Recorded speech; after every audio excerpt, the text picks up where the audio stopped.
Hi guys and welcome back to the channel Deepak Yadav Education. Welcome to the daily current affairs of 15th of November 2021। तो guys आज है तारीख 15 नवंबर 2021 और है Monday. आज की तारीख से जितने भी मोस्ट इंपॉर्टेंट करंट अफेयर्स बनेंगे उन सभी करंट अफेयर्स को हम लोग डिटेल में डिस्कस करेंगे। नाउ बढ़ते हैं आगे बढ़ने से पहले एक छोटी सी मोस्ट इंपॉर्टेंट इन्फॉर्मेशन है आप सभी लोगों के लिए। अक्टूबर के महीने का जो मंथली करंट अफेयर का कंपाइलेशन है मैं इस वीडियो को अपलोड कर चुका हूं इसी यूट्यूब चैनल पर लगभग आज से 7-8 दिन पहले। तो उस वीडियो को जाकर आप लोग देख सकते हो। अक्टूबर के साथ साथ सितंबर के महीने के मंथली करंट अफेयर को भी मैं अपलोड कर चुका हूं। दोनों के वीडियो के लिंक मैंने आपको नीचे डिस्क्रिप्शन बॉक्स में दे दिए हैं, उसको जाकर आप लोग देख सकते हो। देखो खास बात यह है कि अक्टूबर और सितंबर के महीने में जितने भी करंट अफेयर पॉलिटी के, हिस्ट्री के, इकोनॉमी के, ज्योग्राफी के, एनवायरमेंट के हैं सभी को कवर किया गया यहां पर। तो इसको आप लोग जाकर एक बार जरूर देखना। तो आगे बढ़ते हैं। आगे बढ़ने से पहले देख लेते हैं कौन कौन से आर्टिकल्स का डिस्कशन करना है आज के इस वीडियो में। सबसे पहला आर्टिकल बहुत इंपॉर्टेंट है, लियोनिड मीटियोर शार के बारे में डिस्कशन करेंगे। आखिरकार मीटियोर शार क्या होता है, यह लियोनिड मीटियोर शार क्या है, प्लस मैं आपको बताऊंगा मीटियोर, मीटियोरॉइड, मीटियोराइट ये क्या होता है, इनके बीच में डिफरेंस क्या होता है, सारी चीज़ें आप लोग को जानने को मिलने वाली हैं। साथ ही साथ मैं आप लोग को बता दूं ये जो डेली करंट अफेयर का वीडियो है ये डेली मॉर्निंग में 5 बजे अपलोड हो जाता है और इस वीडियो पर हम लोग डेली बेसिस पर बहुत सारे आर्टिकल्स डिस्कस करते हैं जो कि यूपीएससी और स्टेट पीएससी के पॉइंट ऑफ व्यू से बहुत इंपॉर्टेंट होते हैं। और हर एक आर्टिकल को इतना डिटेल में डिस्कस करते हैं कि इनके रिगार्डिंग कोई भी क्वेश्चन प्रीलिम्स या मेंस में आता है तो उनको आप लोग इजीली सॉल्व कर पाओगे। उसी प्रकार से जो दूसरा वाला आर्टिकल है वो भी बहुत बहुत इंपॉर्टेंट होने वाला है। सबमरीन वेला के बारे में डिस्कस करेंगे। आखिरकार ये सबमरीन वेला क्या है, स्कॉर्पियन सबमरीन क्या होती है, ये हमने किस कंट्री से लिया है, किस कंट्री के साथ मिलकर भारत ने डेवलप किया है, भारत के पास कौन कौन सी सबमरीन है, सबमरीन कितने प्रकार की होती हैं, सारी चीज़ आप लोग को यहाँ पर क्लियर कर दी जाएंगी। उसी प्रकार से तीसरा आर्टिकल बहुत इंपॉर्टेंट है, पॉलिटी का एक आपको कॉन्सेप्ट सीखने को मिलेगा प्रिविलेज मोशन के बारे में। आखिरकार क्या होता है ये प्रिविलेज मोशन आपको जानने को मिलेगा, क्यों चर्चा में है, ये सारी बातें आपको सीखने को मिलने वाली हैं आज।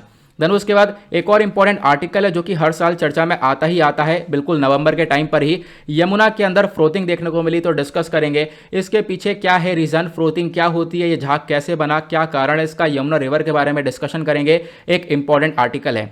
देन उसके बाद नेक्स्ट आर्टिकल भी एक बहुत इंपॉर्टेंट आर्टिकल है, बात की गई है एमपीलेड स्कीम के बारे में डिस्कस करेंगे। ये एमपीलेड स्कीम क्या होती है, क्यों चर्चा में है, इसके अंदर क्या बदलाव किया जा रहा है। एमपीलेड स्कीम के रिगार्डिंग पहले क्वेश्चन बना है तो इसके बारे में आपको ध्यान से सुनना है। लास्ट वाला आर्टिकल आज का आर्टिकल ऑफ द डे है, बहुत बहुत बहुत इंपॉर्टेंट आर्टिकल, जनजातीय गौरव दिवस के बारे में डिस्कशन करेंगे। ट्राइबल पीपल के बहुत सारे फ्रीडम फाइटर्स हैं जिन्होंने काफ़ी कुछ प्ले किया है रोल अपना, तो उसके बारे में डिस्कशन करेंगे। काफ़ी सारे ट्राइबल लीडर्स के बारे में मैं आप लोग को बताने वाला हूं, तो सारे आर्टिकल बहुत ज़बरदस्त हैं आज के।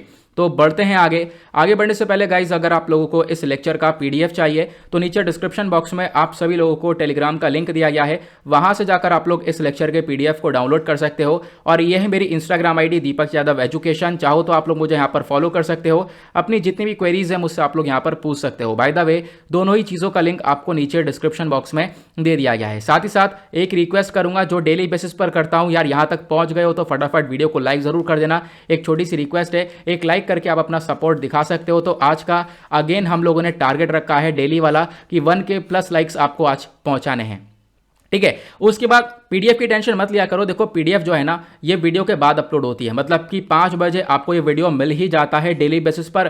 5 बजे के बाद लगभग 7 या 7:30 तक आपको इस डेली करंट अफेयर का पीडीएफ भी मिल जाता है, तो उसकी टेंशन मत लिया करो। अब फटाफट रिविजन कर लेते हैं क्योंकि हम लोगों का ये जो वीडियो है ये कंप्लीट पैकेज है, क्योंकि हम लोग यहाँ पर रिविजन भी करते हैं। हमने जो पिछले करंट अफेयर देखे थे पिछले दिन के, कल संडे था, संडे में हमने जो हमारा वीकली करंट अफेयर का कंपाइलेशन होता है वो अपलोड किया था। तो हमने जो सैटरडे में आर्टिकल डिस्कस किए थे उसका फटाफट एक रिवीजन लेते हैं। अब यहाँ पे बहुत सारे मैं आप लोगों से क्वेश्चन पूछूंगा जिसका आंसर आप लोगों को नीचे कमेंट सेक्शन में फटाफट देते रहना है। पहला आर्टिकल हमने डिस्कस किया था अभी अफगानिस्तान को लेकर, एक दिल्ली डिक्लेरेशन हुआ जहां पर बहुत सारे कंट्रीज को भारत ने इन्वाइट किया था। पहला क्वेश्चन आपसे यह है कि हमने बहुत सारे कंट्रीज को इन्वाइट तो किया था जिसमें से 2 कंट्री भारत नहीं आई है, ठीक है, इस मीटिंग को अटेंड नहीं किया। वो दोनों कंट्रीज कौन कौन सी हैं नीचे कॉमेंट सेक्शन में आपको नाम लिखना है। नाउ अब यहाँ पर जितने भी कंट्रीज के जो नेशनल सिक्योरिटी एडवाइजर थे वो आए, भारत के national security adviser Ajit Doval साहब भी थे, सबके बीच में डिस्कशन हुआ। डिस्कशन के बाद यहां पर हमने मुद्दा यह रखा कि अफगानिस्तान के अंदर आज के टाइम पर जो क्राइसिस क्रिएट हुए हैं उनको कैसे सॉल्व किया जा सकता है, वहां पर कैसे पीस एंड सिक्योरिटी को मेंटेन किया जा सकता है, वहां पर किस प्रकार से हम लोग ह्यूमैनिटेरियन असिस्टेंस प्रोवाइड करवा सकते हैं, लोगों को हेल्प कर सकते हैं। उसके बाद दूसरा आर्टिकल हमने डिस्कस किया था कि आज के टाइम पर हम लोग फोकस कर रहे हैं टेक्निकल टेक्सटाइल को एक्सपोर्ट करने में। जो हमारा कपड़ा वाला सामान है, जो एक तरीके से कपड़ा एक तरीके से, उसके एक्सपोर्ट के ऊपर ज़्यादा ध्यान दिया जाएगा, क्योंकि ये एक बहुत इंपॉर्टेंट रोल प्ले करेगा हमारी इकोनॉमी के अंदर। और भारत के पास बहुत सारी अपॉर्चुनिटीज़ हैं कि हम लोग यहाँ पर टेक्निकल टेक्सटाइल्स को ग्रो कर सकते हैं। ठीक है, तो इसके बारे में आप लोग को ध्यान रखना है। देन उसके बाद एक आर्टिकल हमने डिस्कस किया था इशू ऑफ मेंटल हेल्थ को लेकर। सुप्रीम कोर्ट ने एक ऑर्डर दिया था मेंटल हेल्थ को लेकर कि देखो, मेंटल हेल्थ को जब भी आप ट्रीट करोगे तो आपको केसेस को अलग अलग प्रकार से देखना होता है। ऐसा नहीं है कि यहाँ पर अपने पागल समझ के सभी का केसेस एक तरीके से देख दिया है। ठीक है, तो मेंटल हेल्थ के रिगार्डिंग मैंने आपको काफ़ी सारा डेटा प्रोवाइड करवाया था जब भी मैंने आर्टिकल डिस्कस किया था। तो मैं आपको सिर्फ और सिर्फ एक छोटा सा रिव्यू दे रहा हूँ कि क्या क्या हमने डिस्कशन किया था, ताकि आपके दिमाग में ये चीज़ें बैठी रहें। देन उसके बाद हमने एक आर्टिकल डिस्कस किया था पाकिस्तान ने फ्रीडम ऑफ एयर को वायलेट किया है। इस आर्टिकल में हमने ये चर्चा की थी, देखो एक फ्लाइट जो है ना भारत से जाती है कहां पर, यूएई के अंदर। अब आपको बताना है भारत से कौन सी जगह से वो फ्लाइट जाती है यूएई में, यूएई में कौन सी जगह पर वो फ्लाइट जाती है, तो इन दोनों जगह का नाम बताना। ठीक है, उसी फ्लाइट को लेकर ये डिस्प्यूट क्रिएट हुआ। अब ये जो फ्लाइट है वो पाकिस्तान के ऊपर से उड़कर जाती थी, तो पाकिस्तान ने बोला है अब हम हमारे ऊपर से उड़ाकर अब इस फ्लाइट को नहीं ले जाओगे। तो इस प्रकार से यहाँ पर जो फ्रीडम ऑफ एयर है उसका वॉयलेशन यहाँ पर पाकिस्तान ने किया है, क्योंकि सभी लोगों को फ्रीडम है कि आप लोग जा सकते हो किसी भी कंट्री के ऊपर से। ठीक है, ऐसी चीजें हम लोगों ने यहां पर देखिए शिकागो कन्वेंशन के अंदर, तो हम लोग किसी भी कंट्री के ऊपर से जा सकते हैं। कौन सा हम लोग पाकिस्तान के अंदर लैंड कर रहे हैं, तो ये यहां पर एक बहुत बड़ा फ्रीडम ऑफ एयर का वॉयलेशन हुआ है, ऐसा हमने डिस्कस किया था। देन उसके बाद हमने ये चर्चा करी थी लेड रिपोर्ट 2021 के बारे में। अभी हाल ही में देखो क्या होता है, एक रिपोर्ट आती है जिसमें बात की गई है लॉजिस्टिक्स के बारे में। लॉजिस्टिक्स क्या होता है कि किस प्रकार से जो प्रोडक्ट है वो कस्टमर तक पहुंचाया जाता है। ठीक है, प्रोडक्ट तैयार हुआ, उसके बाद वो कस्टमर तक पहुंचा। अब इसके बीच में आपकी रोड कैसी है, रोड का सिचुएशन कैसा है, आपके पास गोदाम है या नहीं है, तो इसको लेकर एक रिपोर्ट पब्लिश हुई। आपको बताना यह है भारत का कौन सा स्टेट, कौन सा राज्य टॉप पर है इस रिपोर्ट के अंदर, नीचे कमेंट सेक्शन में उसका नाम बताना है।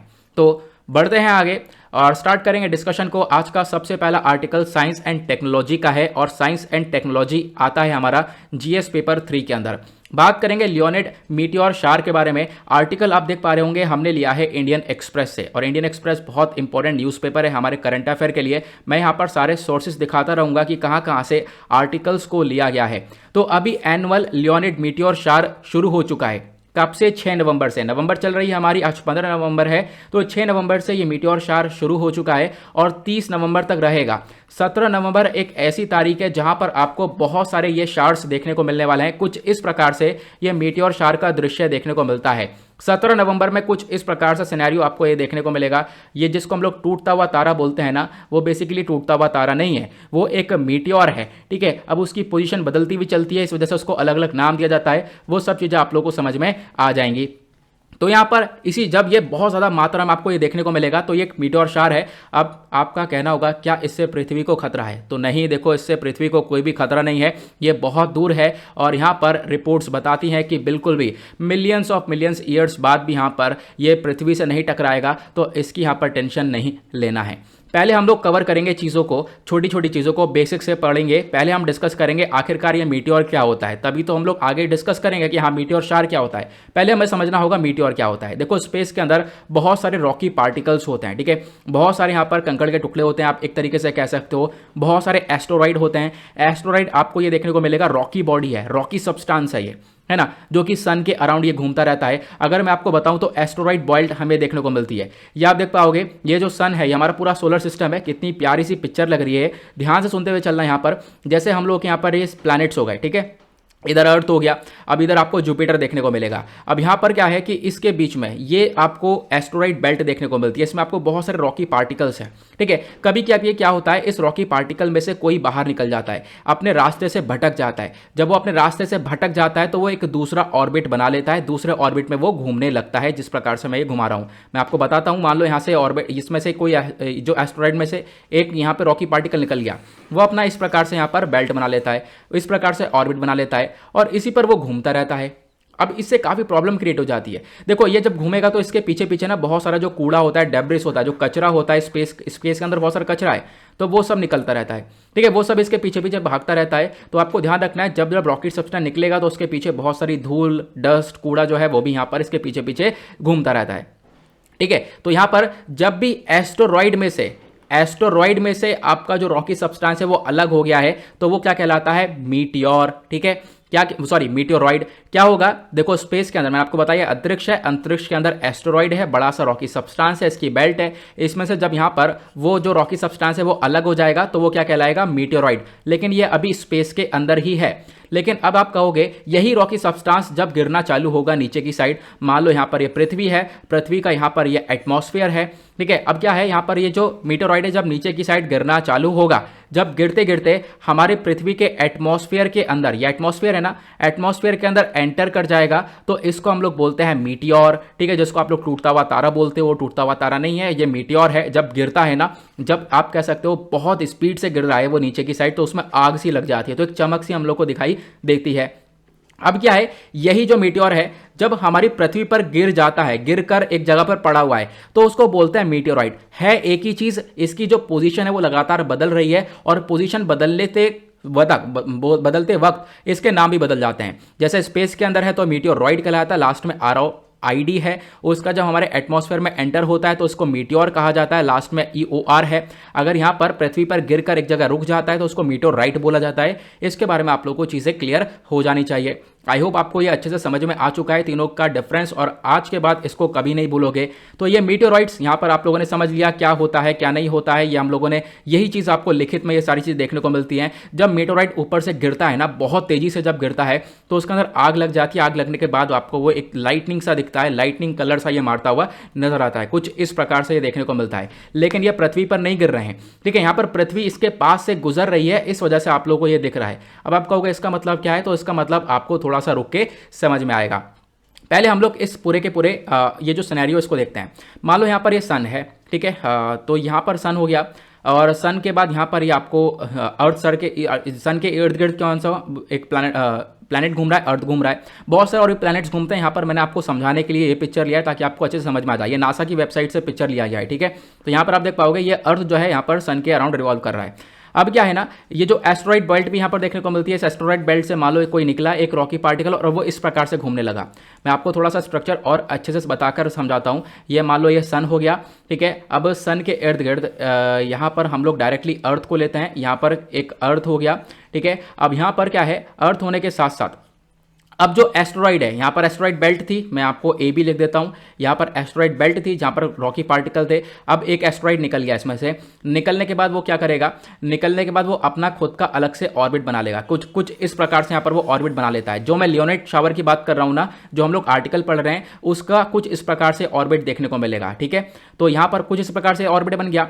अब ये क्या है, अच्छा अर्थ को कितना टाइम लगता है सन के इर्द गिर्द घूमने में? अर्थ को यहाँ पर लगता है 365 डेज। यहाँ पर एक साल मतलब पूरा होता है 365 दिन में, ठीक है। 365 दिन में यहाँ पर सन जो हमारी अर्थ है वो पूरा एक बार पूरा का पूरा राउंड ले लेता है, ठीक है, अपने ऑर्बिट पर। ये आप लोग को मालूम है। लेकिन जो ये एस्टेरॉइड है बेसिकली, जो कि इस पूरे के पूरे बेल्ट से निकला है, अब वो इसके आसपास घूम रहा है। पता है इसको एक राउंड मारने में कितने साल लगते हैं? 33 साल, 33 ईयर्स लगते हैं इसको एक राउंड मारने में। यही इसकी अपने आप में खास बात है।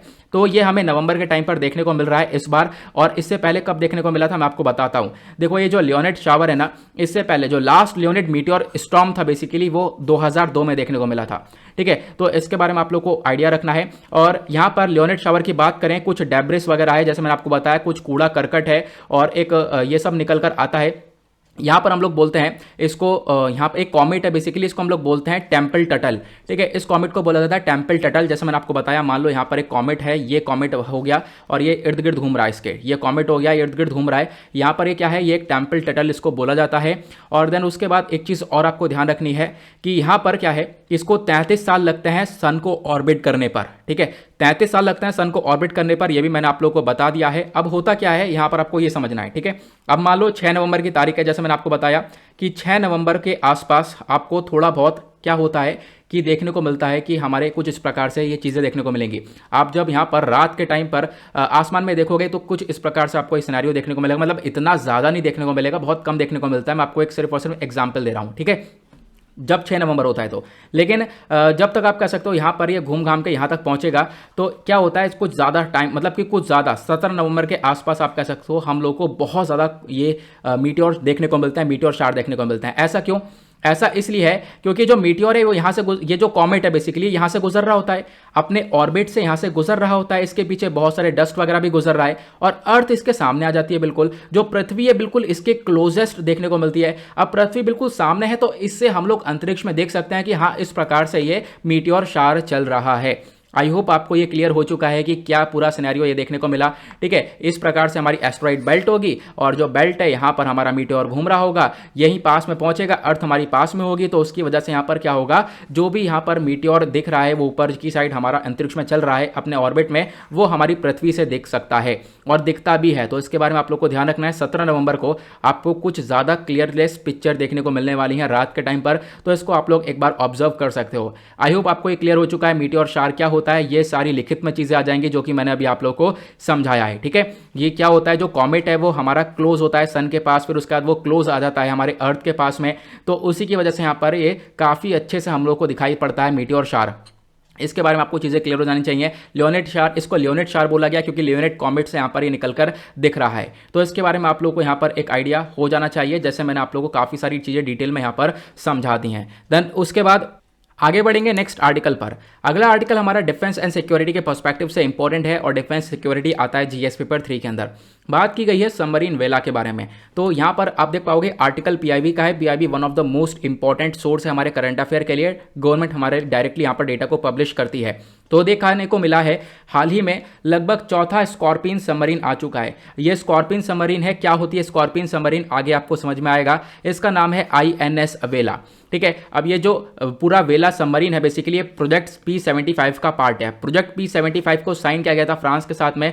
यहाँ पर हम लोगों ने डिसाइड किया हमारे पास 6 सबमरीन्स आएंगी। 6 सबमरीन में से आप कह सकते हो ये चौथी सबमरीन हमारे पास आ चुकी है। अभी जो बाकी 2 बची सबमरीन्स हैं वो अंडर कंस्ट्रक्शन में। अभी आपको बताऊंगा ये 6 सबमरीन्स के नाम। ठीक है, तो अभी क्या हुआ है, INS वेला इस सबमरीन को इंडियन नेवी के पास डिलीवर कर दिया गया है। इंडियन नेवी के पास ये सबमरीन आ चुकी है। ये सबमरीन नहीं होती है, मैंने सिर्फ ऐसे ही पिक्चर लगा दिया है, तो यहाँ पर इसको सबमरीन मत समझ लेना। सबमरीन क्या होती है तो आपने अभी पिक्चर देखा होगा, इस प्रकार से आपको सबमरीन देखने को मिल जाएगी। ठीक है, पानी के अंदर चलती है, पनडुब्बी जिसको हम लोग बोलते हैं। पानी के ऊपर भी आपको देखने को मिल जाएगा, पानी के अंदर भी काफी लंबे समय तक वो रह सकती है। तो यह है एक स्कॉर्पियन क्लास सबमरीन। देखो सबमरीन जो है अलग अलग प्रकार की होती हैं, इसके बारे में आपको एक आइडिया रखना है।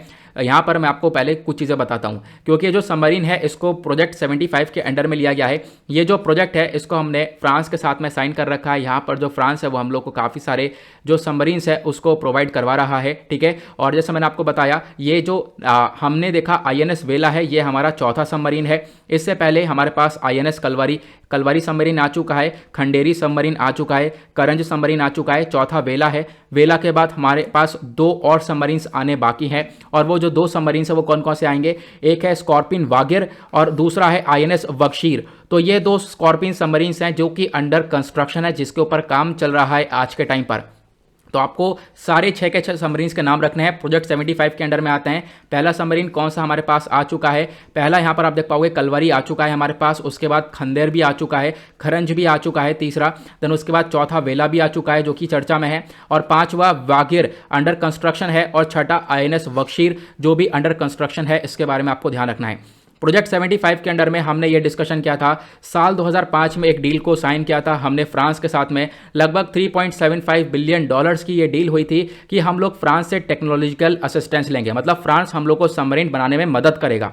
बनाएंगे हम खुद, हमारी कंट्री बनाएगी, खासकर जो मजगांव डॉक लिमिटेड है वो बनाएगा। लेकिन क्या होगा, फ्रांस हम लोग को थोड़ा सा हम लोग को हेल्प प्रोवाइड करवाएगा, टेक्नोलॉजिकल असिस्टेंस देगा, उसकी मदद से हम लोग इस सबमरीन को बनाएंगे।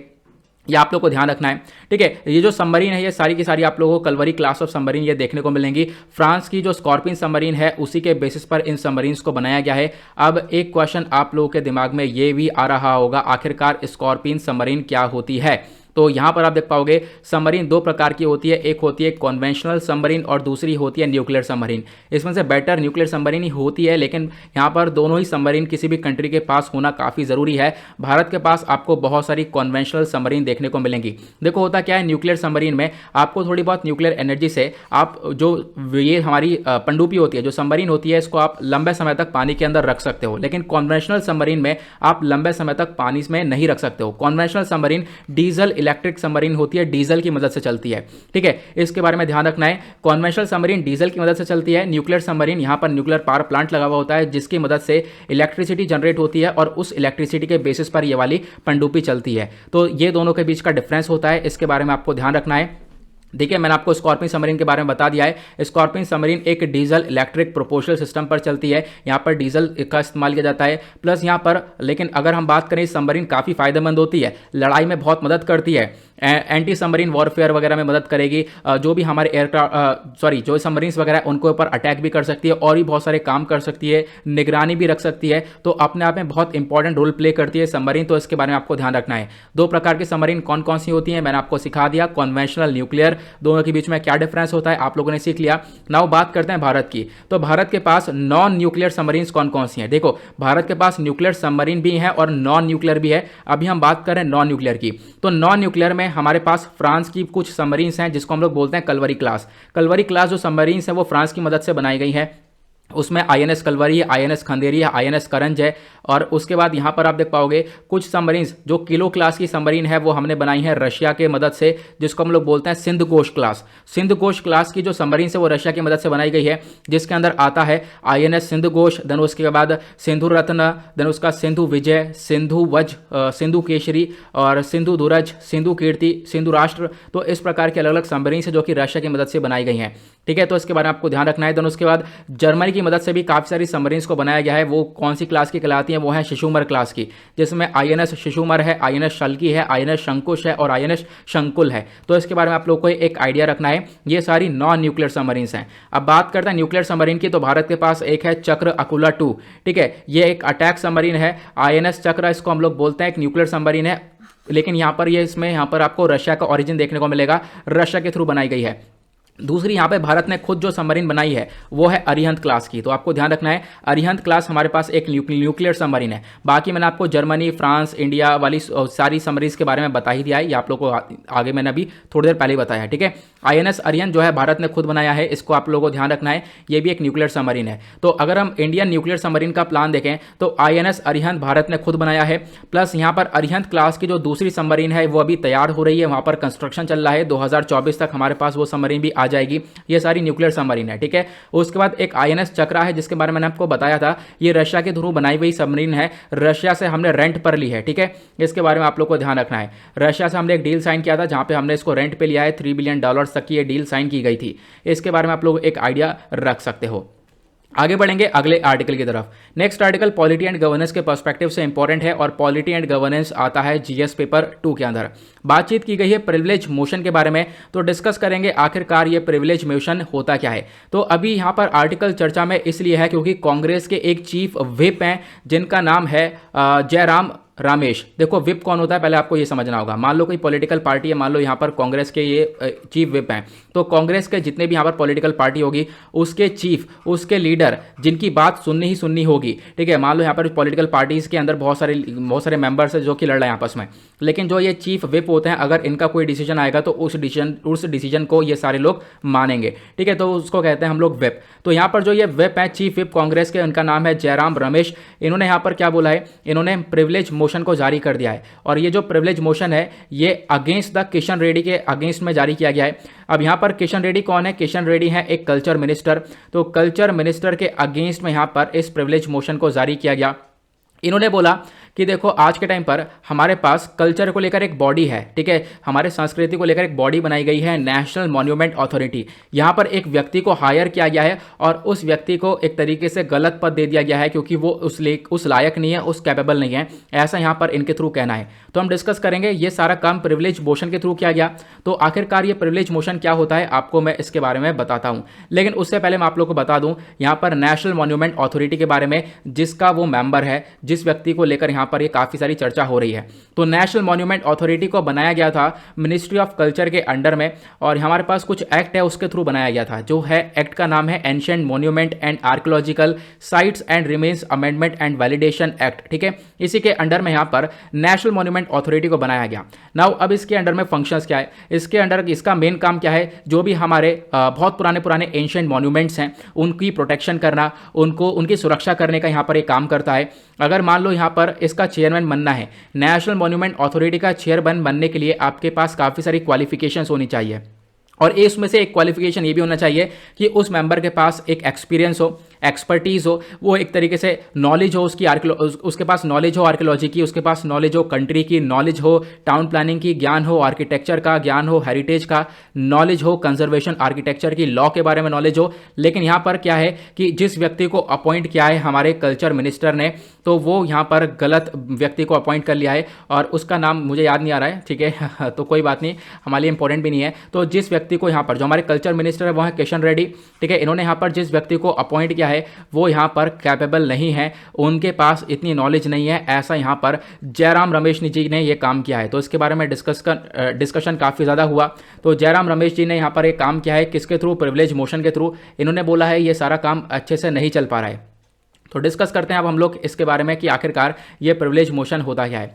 तो मैं आपको कुछ चीज़ें समझाता हूँ। सबसे पहले तो हम लोग एक खुले से एरिया में आते हैं, यहाँ पर हम लोग थोड़ी सी चीज़ें समझेंगे। देखो हमारे पार्लियामेंट के अंदर दो हाउसेस हैं, एक है राज्यसभा, ठीक है, और एक आपको ये लोकसभा देखने को मिलेगा। राज्यसभा हमारा अपर हाउस कहलाता है, लोकसभा हमारा लोअर हाउस कहलाता है। इसके बारे में आप सभी लोगों को मालूम होगा, ठीक है। अब देखो मान लो जैसे कोई चीफ व्हिप है, देखो राज्यसभा के अंदर सारी पॉलिटिकल पार्टी हैं, जो सत्ता में पॉलिटिकल पार्टी है, जो हमारी गवर्नमेंट की पॉलिटिकल पार्टी है वो भी होगी इसके अंदर, ठीक है, अपोजिशन पार्टी भी होगी, बहुत सारे अलग अलग मेंबर्स देखने को मिलेंगे। तो मान लो यहाँ पर जो हमारी सरकार आज के टाइम पर चल रही है, इसी के अंडर में कल्चर मिनिस्टर भी आते हैं। कौन है? किशन रेड्डी साहब हैं, ठीक है। किशन रेड्डी साहब ने एक व्यक्ति को अपॉइंट किया था, एक्स नाम ले लेते हैं, उस व्यक्ति को अपॉइंट कर दिया है, क्या, नेशनल मॉन्यूमेंट अथॉरिटी का चेयरमैन अपॉइंट कर दिया है। अब ये बात यहाँ पर जो अपोजिशन लीडर के अंदर जो कांग्रेस है, बेसिकली कांग्रेस के जो चीफ व्हिप हैं जयराम रमेश, इनको ये बात सही नहीं लगी।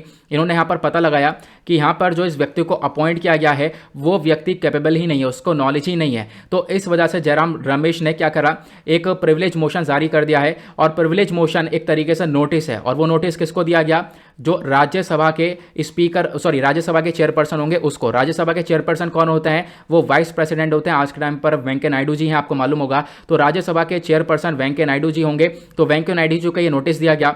अब वेंकैया नायडू जी क्या करेंगे, जो वाइस प्रेसिडेंट है उस नोटिस को अच्छे से देखेंगे, अगर वो चीज़ें सही साबित हुई तो यहाँ पर क्या होगा, फिर यहाँ पर इसके जो मतलब जिन्होंने भी एक स्टेप उठाया है इनके अगेंस्ट में स्टेप लिया जाएगा। अदरवाइज पहले इस नोटिस को कंफर्म करने के लिए जो राज्यसभा के चेयरपर्सन होते हैं वो क्या करते हैं, एक कमेटी को ये सारा चीज़ें सेंड कर देते हैं। एक कमेटी बनाई जाती है इसी चीज़ को लेकर, उस कमेटी के पास, इसको हम लोग बोलते हैं प्रिविलेज कमेटी, इस कमेटी के पास वो नोटिस भेजते हैं, वो हमारे वाइस प्रेसिडेंट। अब यहाँ पर इस कमेटी ने सारी जांच पड़ताल करने के बाद अगर पता लगाया कि ये बिल्कुल सही कह रहे हैं जयराम रमेश, तो फिर क्या होगा, यहां पर सरकार के अगेंस्ट में काफी सब कुछ बोला जा सकता है। वो क्या होगा मैं आप लोगों को बताता हूं। उससे पहले आपको प्रिविलेज कमेटी के बारे में समझना होगा। देखो यहां पर इसी प्रकार से राज्यसभा के अंदर एक प्रिविलेज कमेटी होती है जिसके अंदर 10 मेंबर होते हैं। लोकसभा के अंदर भी इसी प्रकार से कमेटी होती है जहां पर 15 मेंबर्स होते हैं, ठीक है। तो राज्यसभा के अंदर एक चेयरपर्सन होता है जो लीडर होता है, और लोकसभा के अंदर एक स्पीकर होता है, उसके बारे में आप लोग को मालूम ही होगा। अब क्या है ना कि अब आपका कहना होगा चलो नोटिस जारी कर दिया, चलो हाँ भाई गिल्टी साबित हो गया कि हाँ गलत इंसान को अपॉइंट किया है। तो उसके बाद क्या होगा, उसके बाद यह होगा कि जो हमारे वाइस प्रेसिडेंट है वेंकैया नायडू जी, ये बोलेंगे जयराम रमेश जी को कि भाई अब आप इनकी क्रिटिसिज्म करो, इनको क्रिटिसाइज करो, इनकी निंदा करो खूब, ठीक है। यहाँ पर जिस कल्चर मिनिस्टर की निंदा करो कि इन्होंने गलत अपॉइंटमेंट किया है, इनकी निंदा की जाएगी। अब मतलब एक तरीके से पार्लियामेंट में इनकी बेइज्जती होती हुई नजर आएगी। तो ये यहाँ पर आप देख पाओगे काफी बड़ा स्टेप है प्रिविलेज कमेटी को लेकर। आई होप आपको ये क्लियर हो चुका है। नाउ प्रिविलेज कमेटी को लेकर इसको गवर्न करने के लिए काफी सारे रूल्स हैं, ये आपको ध्यान रखना है। जो रूल नंबर 222 है ये चैप्टर 20 के अंदर दिया गया है, लोकसभा रूल बुक के अंदर, ये लोकसभा के अंदर काम करता है। और राज्यसभा के लिए रूल 187 दिया गया है चैप्टर 16 के अंदर, ठीक है। ये प्रिविलेज को गवर्न करता है। और प्रिविलेज होता क्या है मैंने आप लोग को समझा दिया। प्रिविलेज पूरा का पूरा मैंने अच्छे से क्लियर किया है, क्या होता है प्रिविलेज मोशन, क्या होता है राज्यसभा एंड लोकसभा के अंदर रूल्स एंड रेगुलेशन, ये सारी चीजें आपको क्लियर हो जानी चाहिए। आगे बढ़ेंगे, जो अगला आर्टिकल है वो एनवायरमेंट के पर्सपेक्टिव से इंपॉर्टेंट है, और एनवायरमेंट आता है हमारा जीएस पेपर 3 के अंदर। बात की गई है फ्रॉथिंग इन यमुना, यमुना नदी के अंदर कुछ इस प्रकार से ये झाग देखने को मिला है। तो डिस्कस करेंगे झाग क्या है। एक तरीके से पोल्यूशन ही है और इससे काफी सारे नुकसान हो सकते हैं। तो डिस्कस करेंगे आखिरकार ये ऐसा बना कैसे। तो आर्टिकल इंडियन एक्सप्रेस से लिया गया है, यहाँ पे आप लोग देख पा रहे होंगे। तो हाल ही में लगभग एक लेयर, ये जो झाग है इसकी लेयर तैरती हुई हम लोग को नजर आई है यमुना रिवर के ऊपर, यमुना नदी के ऊपर। और ऐसा दिल्ली के अंदर हर साल देखने को मिलता है। ऐसा दिवाली के टाइम पर देखने को मिलता है, छठ पूजा के आसपास यहाँ पर हम लोग को ये चीज़ें देखने को मिलती हैं। अभी फिर से हम लोगों ने देखा है। और इससे पहले हम लोगों ने ये देखा यमुना नदी के अंदर अमोनिया का जो लेवल है वो भी काफ़ी बड़ा है, और अमोनिया का लेवल अगर काफ़ी बढ़ जाता है तो उससे भी यहाँ पर ह्यूमन बींग्स को काफ़ी नुकसान पहुँचेगा। पहला क्वेश्चन आप लोगों से ये बनता है, अमोनिया का फॉर्मूला क्या है? नीचे कमेंट सेक्शन में इसको जल्दी से बताओ। अब हम बात करते हैं, सबसे पहली बात ये जो फ्रॉथ फॉर्मेशन है ये आखिरकार बनता कैसे है। तो फ्रॉथ फॉर्मेशन कुछ इस प्रकार से आपको देखने को मिलेगा। ये देख पाओगे आप, ये यमुना नदी है, इसमें इस प्रकार से झाग बना हुआ है जैसे यहाँ पर बादल बने हुए हैं, ठीक है। तो हर साल क्या होता है, विंटर में ये काम देखने को मिलता है। विंटर में इसी प्रकार से एक ब्लैंकेट सा छा जाता है रिवर के ऊपर, लेकिन ये जो पूरा का पूरा झाग है ना, ये बहुत जहरीला होता है, ठीक है। इसका अगर कंज्यूम कर लिया जाए तो भी जहरीलापना इसके अंदर काफ़ी कुछ होता है। अगर यहाँ पर इंसान से टच हो जाए तो इससे भी यहाँ पर इंसान अफेक्टेड हो सकता है, ये यहाँ पर बताया गया। देन उसके बाद डिस्कस करेंगे आखिरकार ये फोम है क्या। तो ये जो फोम है ना, बेसिकली जो झाग है ये बहुत सारी झीलों के ऊपर बन जाता है, लेकिन बनता कैसे है, यहाँ पर कुछ ऑर्गेनिक मैटर होता है वो डिकम्पोज होता है, उसकी वजह से बनता है, लेकिन साथ ही साथ बहुत सारे पोल्यूशन की वजह से बनता है। देखो जो डिटर्जेंट है उससे बनता है, घरों से डिटर्जेंट निकल रहा है, प्लस फैक्ट्री से बहुत सारा पोल्यूशन निकल रहा है, उसकी वजह से यहाँ पर ये झाग बनता हुआ नजर आता है। लेकिन क्वेश्चन ये है, इसके पीछे का मेन कारण क्या है, मेन एजेंट क्या है जिसकी वजह से बनता है। तो ये जो फोम है ना, इसके अंदर एक फोमिंग एजेंट आता है फॉस्फेट। फॉस्फेट की मदद से यहाँ पर ये पूरा का पूरा झाग बनता है, इसके बारे में ध्यान रखना है, आपसे क्वेश्चन बन सकता है फोम कैसे बनता है। तो फॉस्फेट की मदद से ये फॉर्म बनता हुआ, ये झाग बनता हुआ नजर आता है। और आज के टाइम पर विंटर के टाइम पे ज़्यादातर दिखाई पड़ता है ये, क्योंकि लोअर टेम्परेचर में जो फोम के बबल्स होते हैं वो ज़्यादातर स्टेबल होते हैं, ठंडियों में लंबे समय तक टिक सकते हैं ये जो झाग है, इस वजह से यहाँ पर ये ज़्यादातर दिखाई देता है। तो ठंडियों के समय में ही ज़्यादातर यहाँ पर नवंबर के समय में ये हम लोग को झाग दिखाई पड़ता है, इसके बारे में आप लोग को ध्यान रखना है। अब इस झाग के पीछे के कारण क्या क्या है, सबसे पहला तो भाई जो इंडस्ट्री से काफ़ी हद तक डिटर्जेंट निकल रहा है, ठीक है, गंदगी निकल रही है, बहुत सारे डिटर्जेंट हमारे हाउस होल्ड से निकल रहा है, बहुत सारी जगह से निकल रहा है, वो है। प्लस यहाँ पर काफ़ी सारा ऑर्गेनिक मैटर हो गया, बहुत सारे बैक्टीरियाज हो गए, प्लस उसके बाद बहुत सारी गंदगी शुगर से निकलती है, ठीक है, शुगर इंडस्ट्री, पेपर इंडस्ट्री से निकलती है यूपी के अंदर, जिसकी वजह से भी यहाँ पर क्या है, ये यमुना नदी पूरी गंदी हो रही है। तो इसके बारे में आप लोग को यहाँ पर ये ध्यान देना है, ठीक है। तो आई होप आपको ये सारी चीज़ें क्लियर हो चुकी हैं कि किस प्रकार से यहाँ पर झाग वगैरह बनता है। अब इसका कंसर्न क्या है, इसके नुकसान क्या है। देखो नुकसान तो यह है कि इससे एलर्जीज हो सकती हैं, स्किन इरिटेशन हम लोग को देखने को मिल सकता है, और भी बहुत सारी प्रॉब्लम्स जैसे कि टाइफाइड जैसी बीमारियां हो सकती है, प्लस हमारे ब्रेन को भी अफेक्ट हो सकता है, हमारे हार्मोनल इम्बैलेंस हो सकते हैं। तो इस प्रकार की प्रॉब्लम्स क्रिएट हो सकती हैं इस झाग से। तो ये काफ़ी इंपॉर्टेंट है, इसके बारे में जानना आपसे क्वेश्चन बन सकता है। इस झाग के बनने का पीछे का कारण है फॉस्फेट, प्लस यहाँ पर गंदगी बहुत सारी, तो इसके बारे में आपको एक आइडिया रखना है। नाउ क्वेश्चन ये है कि आज के टाइम पर हम लोग क्या क्या स्टेप उठा रहे हैं इस झाग को रोकने के लिए। तो जो हमारी दिल्ली पॉल्यूशन कंट्रोल कमेटी है, इन्होंने यहाँ पर बैन कर दिया है किस चीज़ को बेचना, जो सोप होते हैं, डिटर्जेंट होते हैं, इनको बेचना, खासकर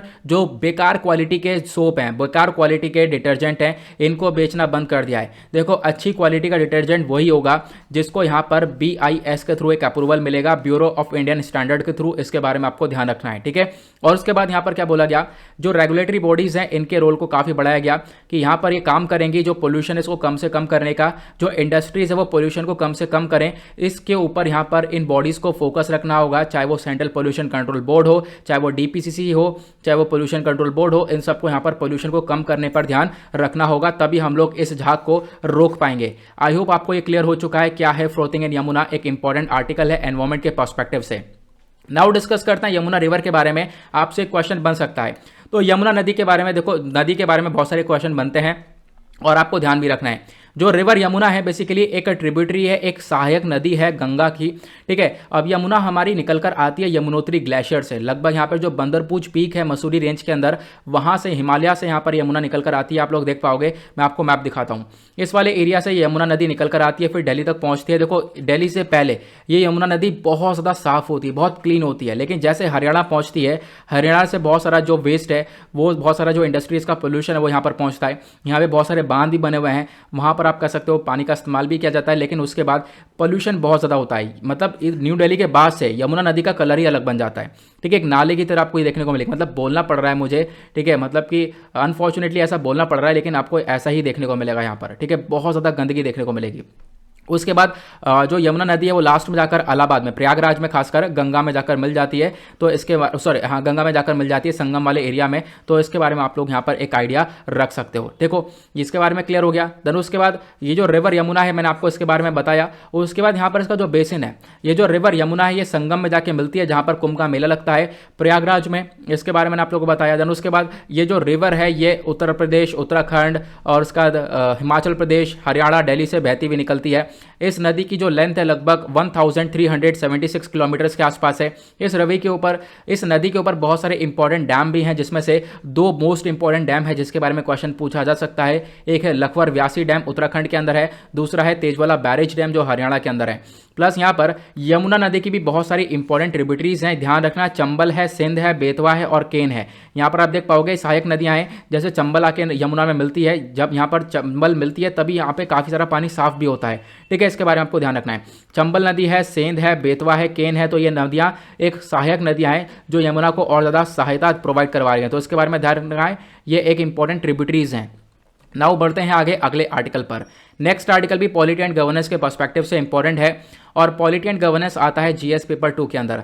बात की गई है यहाँ पर एमपीलेट स्कीम के बारे में। सबसे पहली चीज़ तो यहाँ पर एमपीलेट की फुल फॉर्म क्या है, तो फुल फॉर्म है member of parliament local area development scheme. ये आर्टिकल भी पीआईबी से लिया गया। इस स्कीम के अंदर बदलाव करने की बातचीत की गई है। देखो यहाँ पर रोल होता है मेंबर ऑफ पार्लियामेंट का, जो एमपीज होते हैं इनका बहुत बड़ा रोल होता है। अब राज्यसभा के यहाँ पर एमपीज होंगे, ठीक है, लोकसभा के एमपीज होंगे, तो इनका बहुत बड़ा रोल होता है। इनको पैसा दिया जाता है ताकि आप अपने एरिया के अंदर डेवलपमेंट कर सको, ठीक है। लेकिन इस स्कीम को बंद कर दिया गया था अभी हमने साल 2020 में, जैसे कोरोना फैला।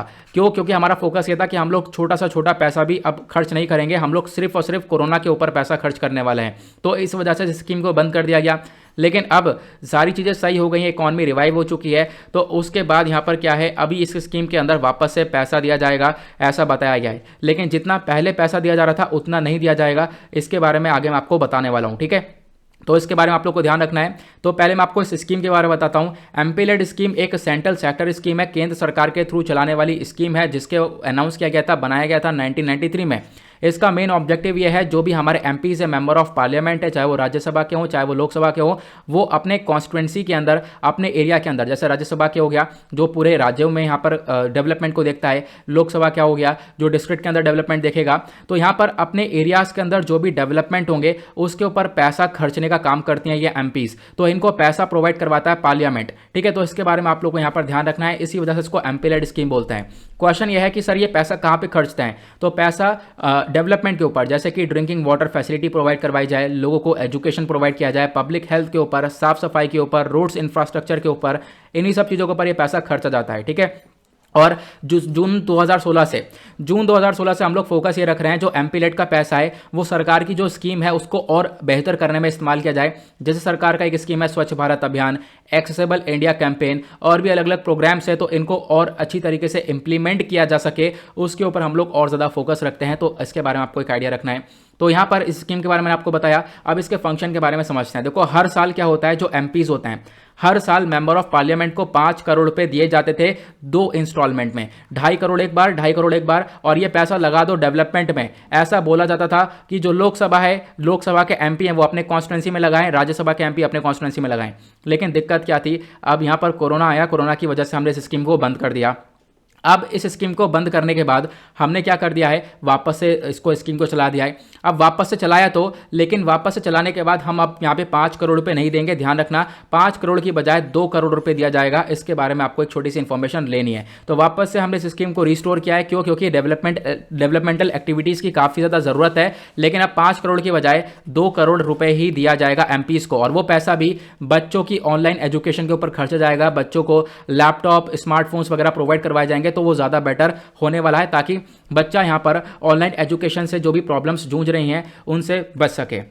तो किस प्रकार से एमपीलेट स्कीम काम करती है मैंने आपको बताया। जो मेंबर ऑफ पार्लियामेंट है ये रिकमेंड करते हैं कि भाई यहाँ पर काम होना है, उसके लिए पैसा चाहिए, और इसके लिए पैसा हमारी जो पार्लियामेंट है, जो सेंट्रल गवर्नमेंट है, वो पैसा अनाउंस कर देती है 5 करोड़ रुपए, ठीक है। 2.5 करोड़ रुपए 2 बार इंस्टॉलमेंट में दिया जाता है, ठीक है। जनरली इतना ही दिया जाता है, लेकिन अभी यहाँ पर 2 करोड़ रुपए दिया जा रहा है, क्योंकि अभी हम लोग अपने इकॉनमी के ऊपर भी काम कर रहे हैं। लेकिन इस पैसों को सबको मैनेज करने के लिए हमारे पास डिस्ट्रिक्ट अथॉरिटीज़ होती हैं, खासकर जो डिस्ट्रिक्ट कलेक्टर है वो इन सब चीज़ों को देखते हैं, और साथ साथ जो लोग हैं उनके पास यहाँ पर पावर है कि वो राइट टू इन्फॉर्मेशन के थ्रू सारी चीज़ें जान सकते हैं कि कितना फंड आया है, कहाँ कहाँ पर फंड लगाया गया है। ठीक है, जो पूरा प्रोसेस होता है इन सबको देखने के लिए डिस्ट्रिक्ट कलेक्टर भी बैठा होता है इस पूरे प्रोसेस के अंदर। इसके बारे में आपको एक आइडिया रख लेना है। आगे बढ़ते हैं आज के लास्ट आर्टिकल की तरफ। लास्ट आर्टिकल बात करता है जीएस पेपर 1 हिस्ट्री के पर्सपेक्टिव से। देखो यहाँ पे चर्चा की गई है जनजातीय गौरव दिवस के बारे में।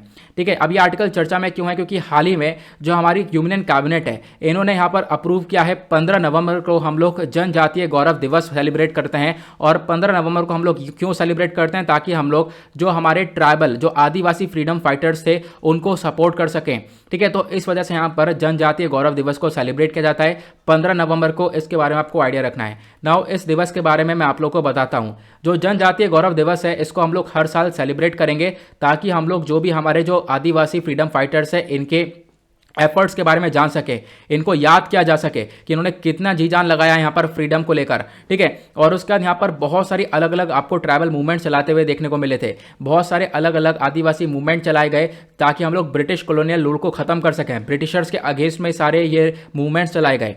जितने भी ये ट्राइबल कम्युनिटीज़ हैं वो सबसे ज़्यादा जो चर्चा में रही हैं, पहले वो हैं तमर्स, उसका संथाल, खासिस, भिल्स, मिजो और कोल्स। ये सारी ट्राइबल कम्युनिटी काफ़ी ज़्यादा चर्चा में रही है। इन्होंने काफ़ी कुछ इंपॉर्टेंट रोल प्ले किया है फ्रीडम को लेकर। ठीक है, और एक ट्राइबल फ्रीडम फाइटर म्यूजियम भी बनने वाला है रांची के अंदर। इसका उद्घाटन करेंगे हमारे प्राइम मिनिस्टर, तो इसके बारे में आपको ध्यान रखना है। और 15 नवंबर इसलिए भी हमारे लिए इंपॉर्टेंट है क्योंकि 15 नवंबर को हम लोग बिरसा मुंडा जी की बर्थ एनिवर्सरी को सेलिब्रेट करते हैं। बिरसा मुंडा जी यहाँ पर आपको ये देखने को मिल रहेंगे। ठीक है, बिरसा मुंडा जी को भगवान माना जाता है ट्राइबल कम्युनिटीज़ के थ्रू। ठीक है, ये एक भगवान की तरह यहाँ पर पूजे जाते हैं जो भी हमारी आदिवासी लोग हैं उनके थ्रू, तो इसके बारे में आपको ध्यान रखना है। देन उसके बाद बिरसा मुंडा जी के बारे में पहले मैं आप लोगों को बता देता हूं। इनका जन्म 15 नवंबर 1875 में हुआ था, तो इनकी बर्थ एनिवर्सरी को भी सेलिब्रेट किया जाता है। प्लस यहां पर उसके बाद एक और दिन सेलिब्रेट किया जाता है, मैंने आपको बताया जनजातीय गौरव दिवस भी 15 नवंबर को सेलिब्रेट किया जाता है। जो बिरसा मुंडा जी थे यहाँ पर ये मुंडा ट्राइब को बिलोंग करते थे। देन उसके बाद यहाँ पर इन्होंने काफ़ी मूवमेंट चलाए। एक मूवमेंट चलाया गया मिलेनियन मूवमेंट, यह ब्रिटिश रूल के टाइम पर चलाया गया, तो आपको ध्यान रखना है ब्रिटिशर्स के अगेंस्ट में हमने ये सारे मूवमेंट्स को चलाए थे। उसके बाद एक और फ्रीडम फाइटर थे जिनका बहुत बड़ा योगदान था हमारे फ्रीडम में, उनका नाम है शहीद वीर नारायण सिंह जी, तो इनके बारे में ध्यान रखना है। शहीद वीर नारायण सिंह यहाँ पे इनका नाम है, और इनको भी बोला जाता है एक शान है छत्तीसगढ़ के सोनाखन के एरिया की। ठीक है, वहाँ की एक शान है क्योंकि इन्होंने क्या करा, इन्होंने जो भी व्यापारी थे उस समय 1856 के आसपास जो भी व्यापारी थे उनका जो अनाज था उसको लूटा, और अनाज को लूटने के बाद जो गरीब लोग थे उनको यहाँ पर वो बांट दिया, क्योंकि वहाँ पर उस समय फैमिन की सिचुएशन चल रही थी, भुखमरी चल रही थी। तो उस सिचुएशन पे इन्होंने ये काम कर दिखाया, ये अपना करेज दिखाया, बहादुरिता दिखाई। उसके बाद यहाँ पर इनका जो सैक्रिफाइस है इनकी इसी वजह से यहाँ पर इनको एक ट्राइबल लीडर बनाता है। प्लस यहाँ पर ये पहले मार्टियर बन चुके थे छत्तीसगढ़ से, क्यों जब हमारा इंडिपेंडेंस के लिए स्ट्रगल चल रहा था 1857 के आसपास, तो अब यहाँ पर ये शहीद भी हुए, तो इनके बारे में आपको ध्यान रखना है। धन उसके बाद एक और लीडर चर्चा में रहते हैं, वो हैं श्री अलूरी सीताराम रजू। इनका जन्म हुआ था 4 जुलाई 1897 में एक गांव में जिस गांव का नाम है मोगलू। ठीक है, ये गांव आंध्र प्रदेश के अंदर है, यहीं पर इनका जन्म हुआ था। अलूरी जी भी यहाँ पर एक तरीके से काफ़ी हद तक जाने जाते हैं क्योंकि इन्होंने रंपा रेबिलियन को चलाया था ब्रिटिशर्स के अगेंस्ट में, और ब्रिटिशर्स के अगेंस्ट में यहाँ पर क्या किया, रिवोल्ट किया था। ठीक है, रिवोल्ट किया इनके अगेंस्ट में ही, तो आप देख पाओगे इसी वजह से ये चर्चा में रहते हैं।